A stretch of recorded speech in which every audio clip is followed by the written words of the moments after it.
I mean, obviously, when you say the word change, you're suggesting that you're moving from a current state, if you will, or a current set of behaviors, and you want to move to something new. And then the question within the organization will be why. So I think that first and foremost, leaders need to inspire in individuals that I don't want to say the need for change, but the reason for it, and be able to articulate what the vision will be. What is this new day going to look like, or this new product, or this new idea? When we come in tomorrow, or whenever, whenever the deadline is, if you will, if it's project driven, what's going to be different? How am I going to be different? And be able to articulate that to the organization as a whole. So I think it starts there. I think a lot of it, in order to be successful, is to truly instill a belief from the leader, from the CEO or executive director, whatever the case might be, that what everyone contributes matters.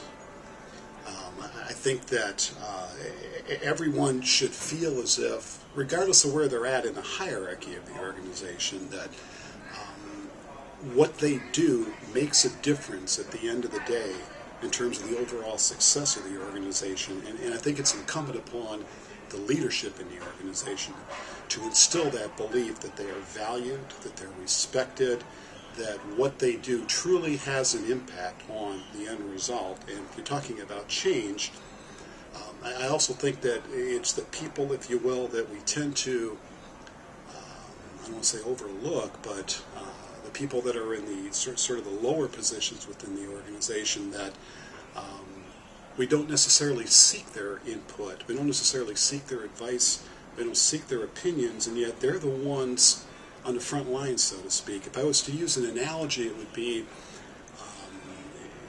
most restaurants, the opinions that matter most are the ones that the servers that are out in the dining room working with a guest, their opinions matter most because they interact with the guests.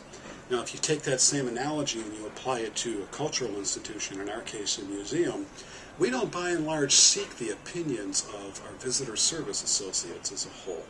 We don't by and large seek the opinions of our docents. And our docents and our visitor service associates are the ones that are really on the front line, so to speak. They're the ones that are in constant contact and interact all the time with guests, with students that come in for field trips or whatever the case might be.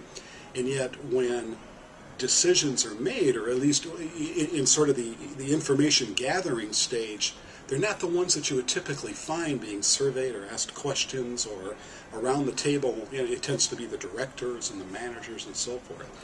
So I think it's incumbent upon leadership to try to instill and actually execute against a strategy that includes a process that involves everyone's input, and making them feel like, just not that it's lip service, but making them feel like, what they have to say matters, and how it'll impact change going forward.